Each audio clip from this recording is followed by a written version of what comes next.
जय श्री राम दोस्तों, राधे राधे। इन 5 लोगों की भगवान कभी नहीं सुनता और इन 5 लोगों के घर में लक्ष्मी नहीं टकती तथा दरिद्रता का वास हो जाता है। दोस्तों, आज की कहानी बहुत ही ज्ञानवर्धक और प्रेरणादायक है। यह एक स्वर्ग पक्षी की कहानी है। इस कहानी में बताई गई बातों पर यदि आप अमल करते हैं तो आपके घर में कभी धन की कमी नहीं होगी। आप संसार के किसी भी कोने में रहें, आप पर कोई संकट नहीं आएगा। आपका घर हमेशा खुशियों से भरा रहेगा। दोस्तों, पुराने समय की बात है। एक जंगल में एक स्वर्ग पक्षी का जोड़ा रहता था।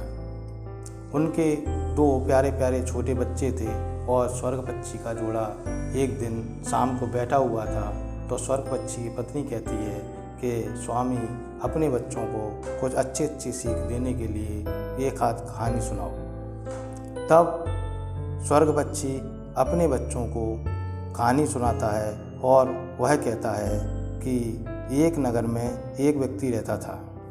उसकी आमदनी भी अच्छी थी, उसके घर में किसी चीज़ की कोई कमी नहीं थी। उसके एक लड़का था। वह व्यक्ति बहुत ही धार्मिक प्रवृत्ति का था, वह दयालु व्यक्ति था और नियमित पूजा पाठ करता था।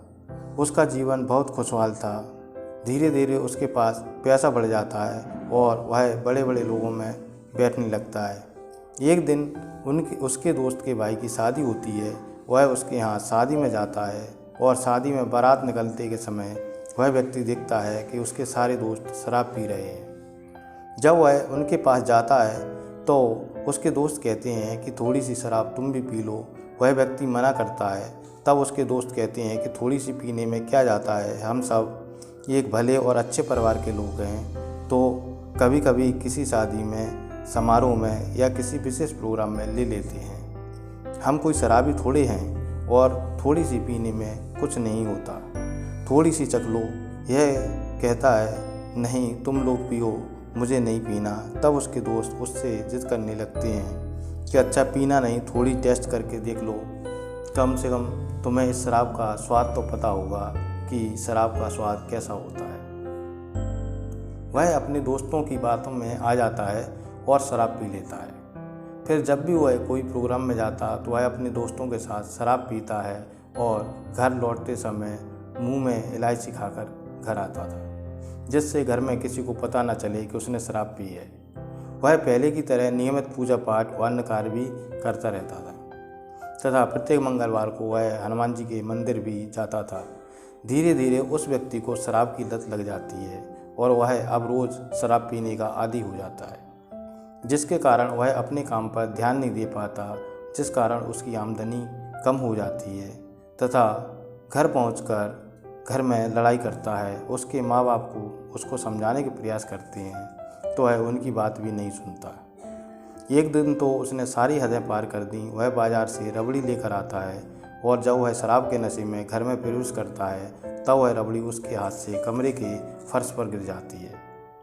वह अपनी पत्नी से कहता है, यह रबड़ी मैं तुम्हारे खाने के लिए लाया था, अब यह फर्श पर गिर गई है, तुम इसे ज़मीन पर चाट लो। उसकी पत्नी कहती है कि तुम पागल हो गए हो क्या, ज़मीन पर गिरी रबड़ी को मैं कैसे खा सकती हूँ। इस बात पर वह अपनी पत्नी को मारने लगता है। जब उसके माँ बाप उसे रोकने का प्रयास करते हैं तो वह उन्हें भी भला बुरा कहता है तथा उन पर भी हाथ उठा देता है। धीरे धीरे उसके घर की हालत ख़राब हो जाती हैं और उसकी आमदनी कम हो जाती है तो वह अपनी शराब के लिए घर से चोरी करने लगता है। यहाँ तक वह धीरे धीरे अपने घर के बर्तन तक बेच देता है। फिर स्वर्ग पक्षी कहता है कि जो व्यक्ति इन 5 कामों को करता है, भगवान उसकी कभी नहीं सुनते।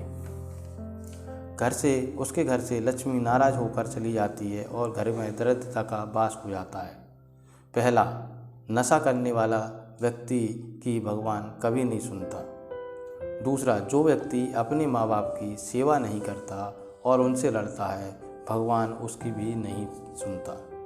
तीसरा, जो व्यक्ति अपने घर में लड़ाई झगड़ा करता है, अपनी पत्नी को मारता पीटता है या जिस घर में पति पत्नी में छोटी छोटी बातों पर लड़ाई होती है, कलह होता है, उस घर में भी भगवान उन लोगों की भी कभी नहीं सुनते। चौथा, जो व्यक्ति दिखावे की पूजा करता है, अर्थात बाहर से धार्मिक होने का दिखावा करता है और अंदर से कपटी होता है, ऐसे लोगों की भी भगवान कभी नहीं सुनता है। 5वां, जो व्यक्ति गलत कार्य करता है, दूसरे लोगों को सताता है, परेशान करता है और गलत तरीके से पैसे कमाता है, इस तरह के लोगों की भी भगवान कभी नहीं सुनता। स्वर्ग पक्षी कहता है कि इस तरह इन 5 लोगों की भगवान कभी नहीं सुनता और अपने बच्चों को समझाता है कि तुम इन 5 तरह के लोगों की तरह नहीं बनना, तभी तुम अपने जीवन में सफल होगे। और इस तरह की वो अपने बच्चों को सीख देता है।